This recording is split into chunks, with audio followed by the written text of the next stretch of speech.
Hello and welcome to Finance Conversation. This is the 30th episode of the Merging Life and Money Show, and I am super excited to be here today.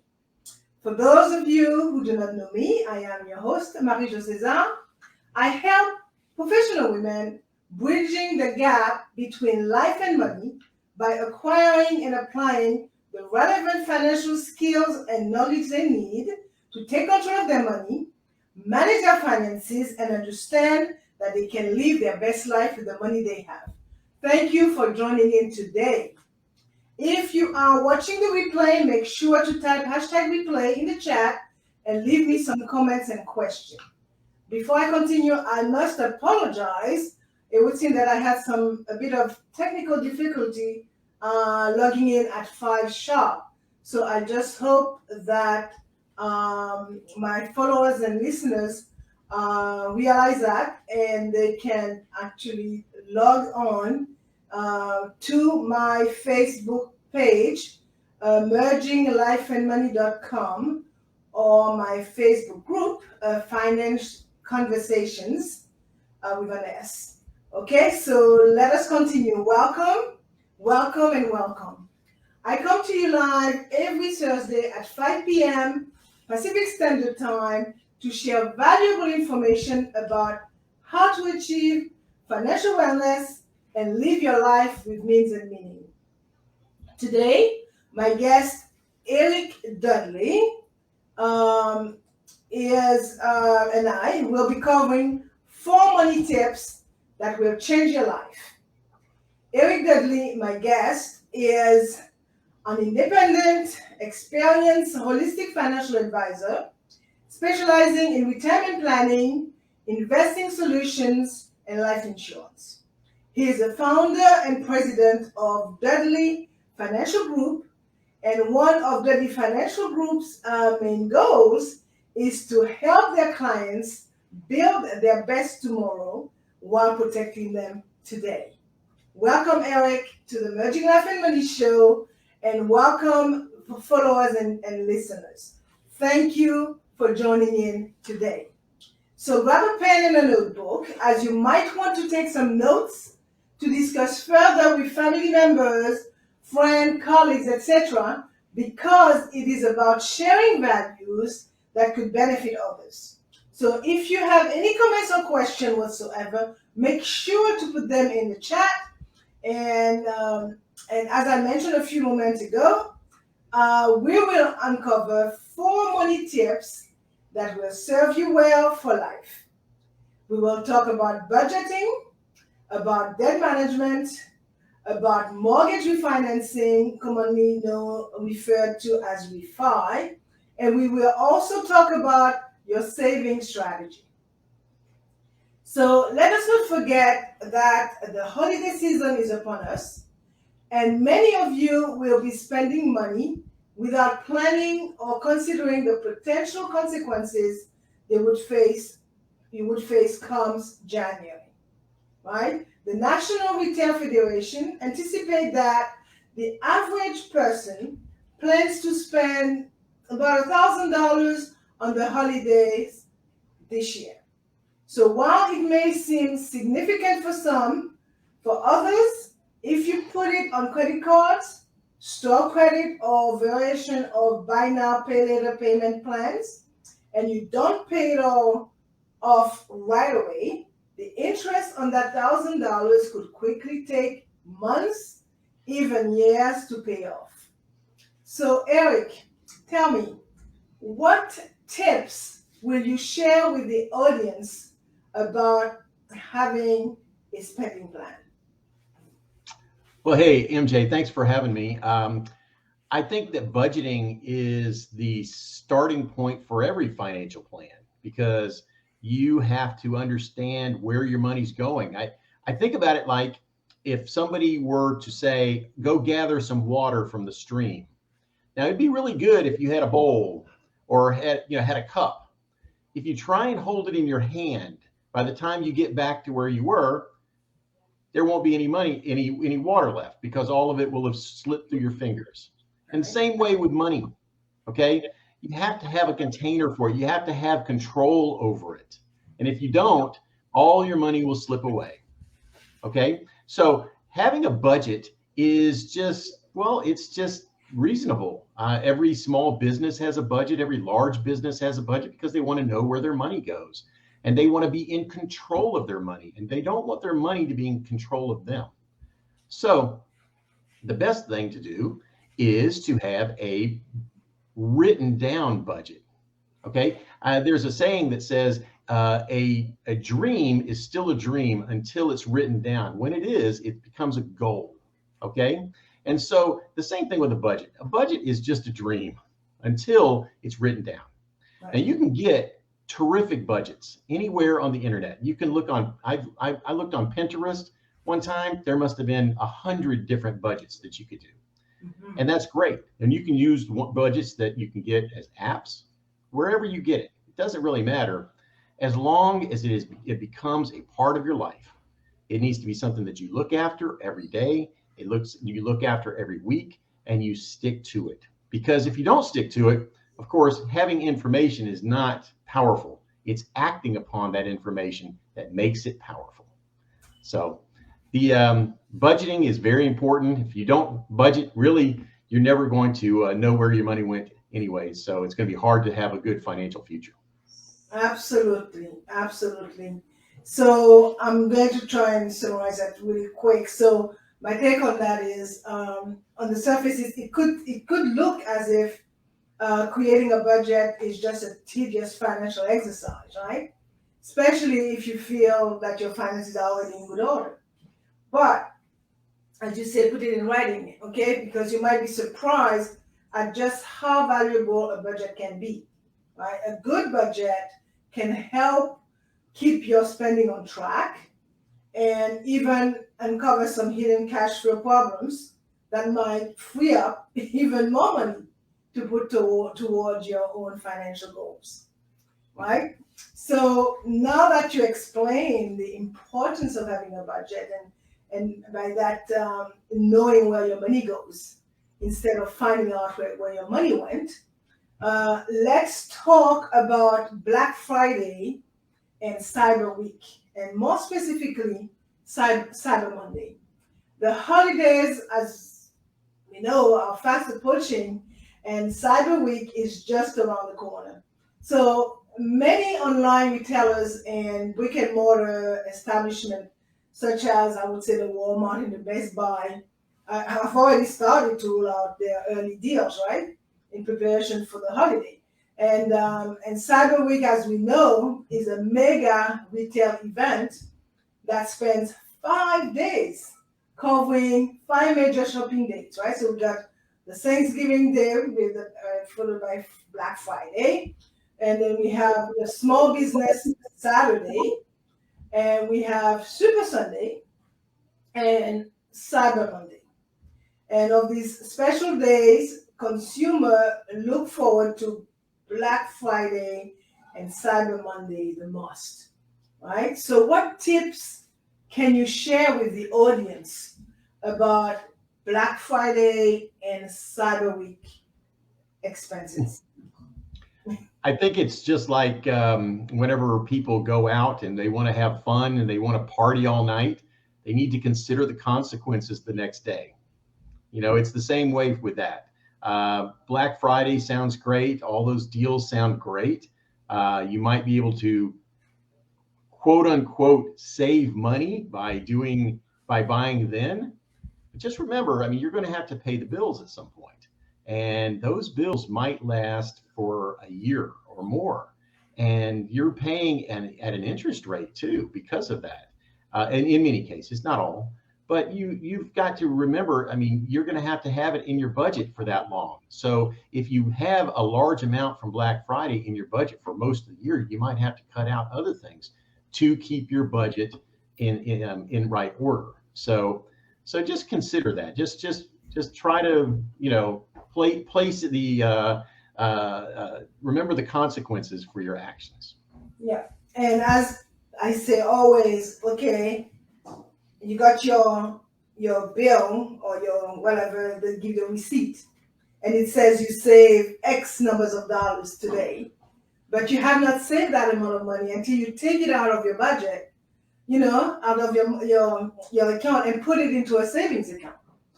Right. Okay? And a good deal is not always a good deal, particularly if you didn't plan to actually buy that thing. You just happen to walk in and say, "Oh my God, I can't beat that price." Whether or not you need it, you are tempted to go and buy it. So buyer beware, to say the least, right? Just a bit of statistic now. So last year, in 2020, online sales reached 10.8 billion on Cyber Monday. And this was about 15.1% from the year before, making it the biggest US e-commerce day ever. So several sources that track Cyber Monday e-commerce spending predict that Cyber Monday 2021 will break records again. So many people thought that COVID and the economic uncertainty associated with it would cause people to spend less on Cyber Monday 2020. However, holiday shoppers proved all the prediction to be wrong. As Cyber Monday sales made a jump from 9.4 billion in 2019 to 10.8 billion in 2020. So while uncertainty in the form of shipping delays that we are currently experiencing and supply chain issues remain in the picture, they predict that Cyber Monday e-commerce sales will be over 11.8 billion this year. Okay, so again, for the listeners, the followers, the rewatchers, whoever you are, beware. Okay, a deal appears really sweet and good until January comes around the corner, and $1,000, as you mentioned, Eric, turns into a year-long sentence. Okay, plus interest. Mm-hmm. Right. So now that we talked about budgeting, let us look at, because along with that, because clearly they would have used a credit card, along with that comes the debt. Okay. So let us talk about debt and debt management, right? So many people face financial crisis at some point in their life. Okay. Whether the crisis is caused by personal or family illness, the loss of a job, overspending, right? It can seem overwhelming, but often it can be overcome. So your financial situation does not have to go from bad to worse. So Eric, I have 4 questions for you. Okay, I'm going to start with the first one. What can you share with the audience regarding debt and how to control it? I think it mainly comes from discipline. You need to have a budget that tells you how much you're allowed to spend every month and every year and every decade, and you need to stick to it, because no matter what, if you don't stick to the plan and you are spending more than you're able to make in income, then you'll wind up with more debt. And so it really does come down to discipline, and every little bit counts. So if you can save money in one area of your budget so that you can spend more in another, that's great. That doesn't hurt. But as soon as you allow yourself to overspend in one area and don't make it up, that becomes debt. Okay, so talking debt, a lot of it could lead to what they call debt consolidation. So what is debt consolidation and how to consolidate your debt? Well, you can consolidate your debt through loans. You can do a home equity loan. You can do a bank loan. You can do credit cards that offer special rates to where that they will say you don't pay any interest for a 12-year or a 12-month plan, and then it'll return back to the other the old rate after 12 months. And all of those they're fine. But of course, you just have to do the numbers. You have to make sure that after that promotional period is over, are you going to have your debt paid off? And if it's not, will you be able to pay it off at the new higher interest rate?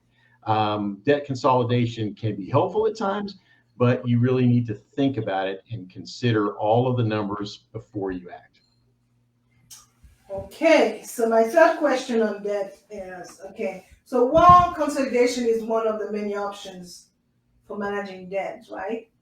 Particularly when you owe too much to your creditors, can you tell me when does debt consolidation make sense? Because you did say that it could be done in various ways, right? So when Mhm. really does it make sense? Well, I mean, if you have a lot of high interest rate credit cards, for instance, and you're able to get a different credit card to be able to consolidate all of them at a much lower rate, yeah, sure, I think that's a really good plan. If you're able to do a home equity loan, for instance, at a much lower rate than what you're paying, really it comes down to interest rates, mostly. And then, of course, trying and having a goal to pay it off in a certain amount of time is really what you want to do, because the longer that you have to pay for the interest, of course, it's compounding all the time. Um, Compounding interest is extremely powerful. Albert Einstein said compounding interest was the most powerful force in the universe.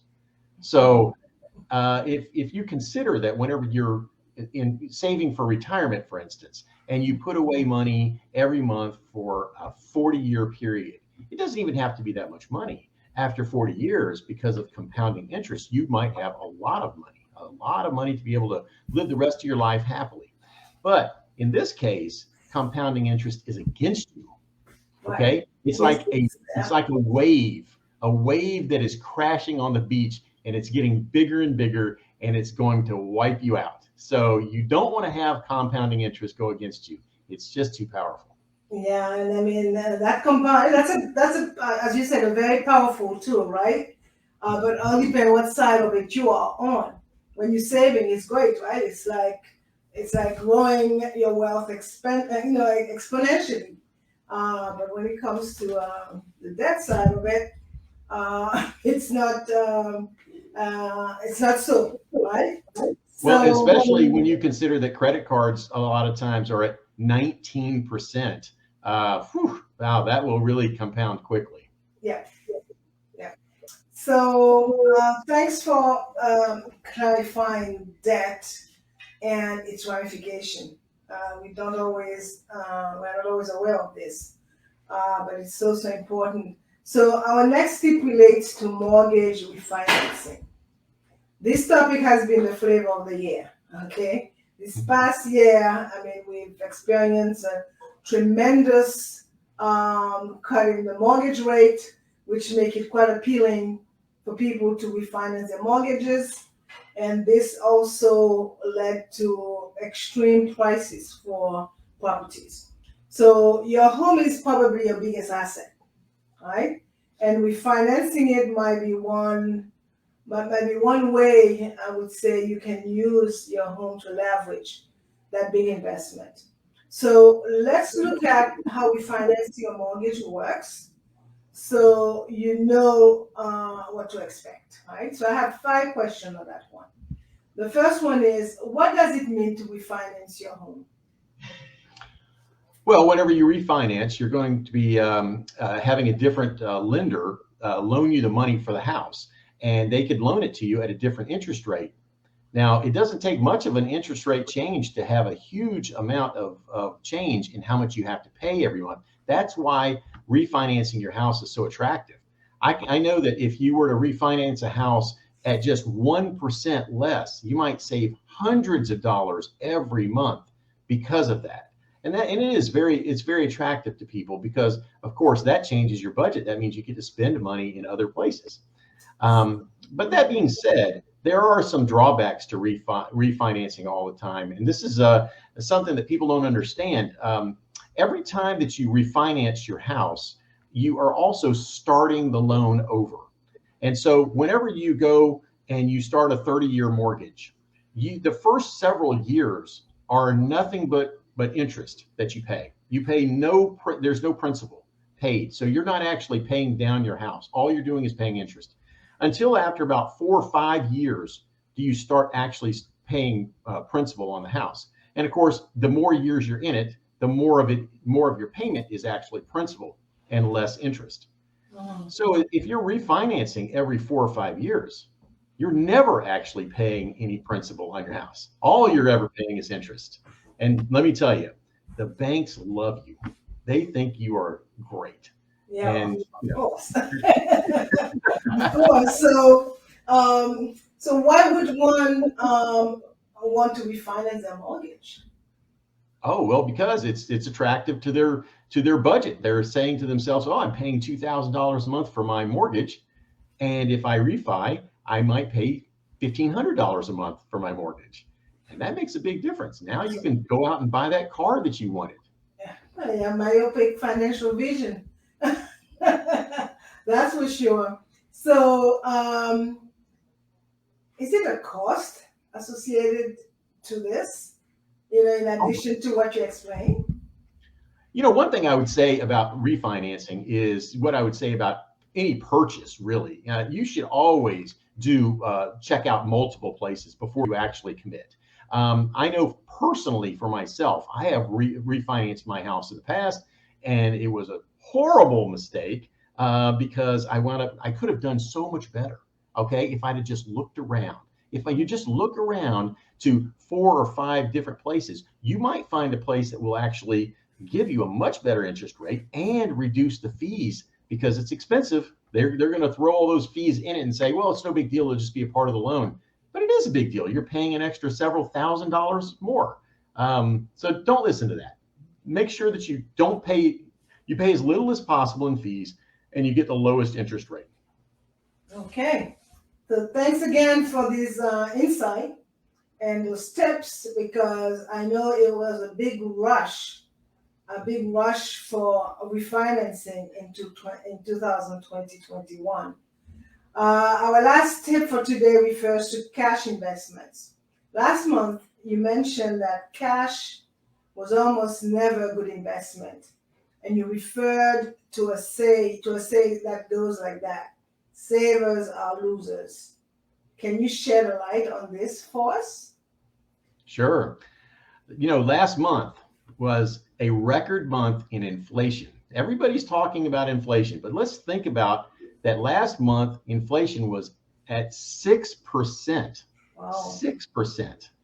And if it continues like that, try to imagine that every single month your money is less and less valuable.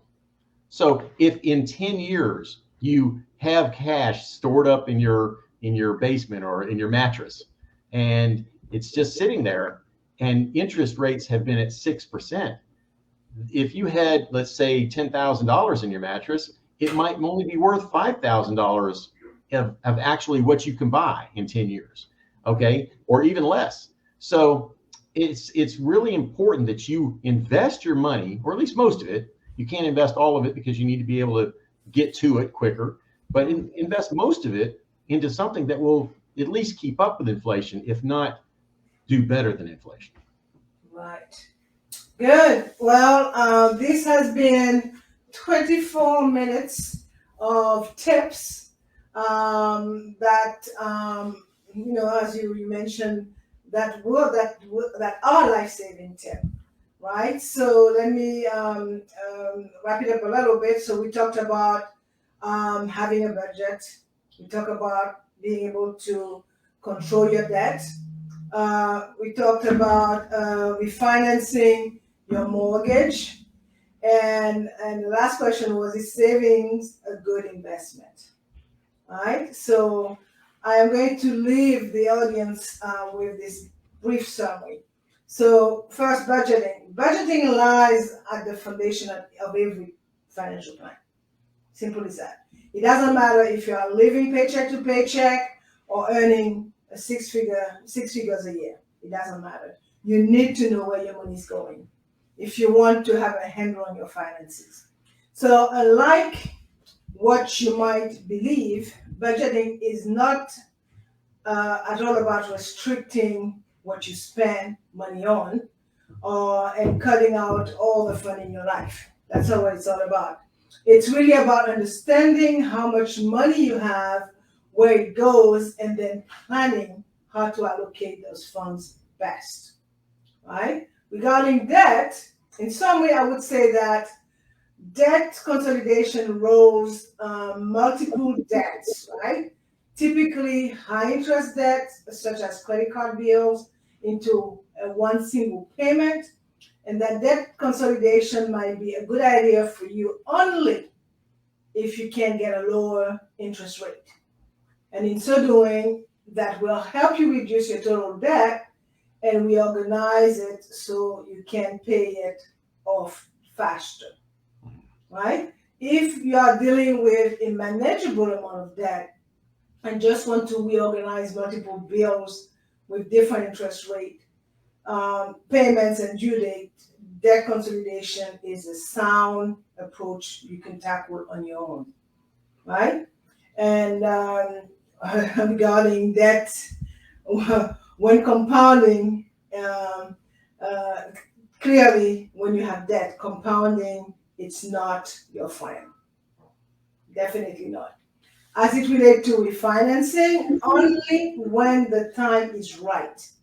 Okay? Refinancing is a great way to use your home as a financial tool. Again, I repeat, only when the time is right. Okay? Because you can adjust your loan term, you could get a better interest rate and change your loan type to save money in the long term. Only when the time is right. And as far as or you could get some cash out as well, right? To refinancing your home equity and using the money as you need it. And last but not least, savers are losers. Okay, so I hope that you enjoyed today's show and found these few tips to be helpful. And as you know, I like to end the show with a quote, and today's quote is from Mark Cuban, and it said, "Pay off your debt first. Freedom from debt is worth more than any amount you can earn." Okay, so Mark Cuban is an American billionaire entrepreneur. He's a television personality. He's a media proprietor, and he's also the owner of the NBA's Dallas Maverick. Before I forget, Eric, tell the audience how they can contact you. And I'm going to bring up a banner there so they could see as well, right? So your information, right? So what's the best way to contact you? Well, you can contact me on my website at dudleyfinancialgroup.com. You can schedule an appointment there at the top left-hand side, or you could just hit the contact button and fill in the information, and I'll get an email. Or you can contact me on LinkedIn. You can just message me there. I look at LinkedIn pretty much every day of the week, so you'll definitely be able to get me. Great. So thank you, Eric, for your awesome contribution to the show today. And we will meet again next month on December the 16th with another great topic or who knows topics. Okay? So thanks again and happy Thanksgiving when it gets there. Don't spend too much, don't eat too much, and I will see you next month. Okay? Thank you. For more information about how to achieve financial wellness from the inside out and live a purposeful life with the money you have, join me next Thursday at 5 p.m. Pacific Standard Time, 6 p.m. Mountain Time, 8 p.m. Eastern Time, 9 p.m. Atlantic Time for my Bermudian pips, 10 a.m. Friday, Brisbane, Australia time. And thank you for being here today on the Merging Life and Money Show. I am your host, Marie-Jo César. I will be back again next week, yes, on Thanksgiving Day. Any day is a good day to give value. Until then, continue merging life and money. Bye for now.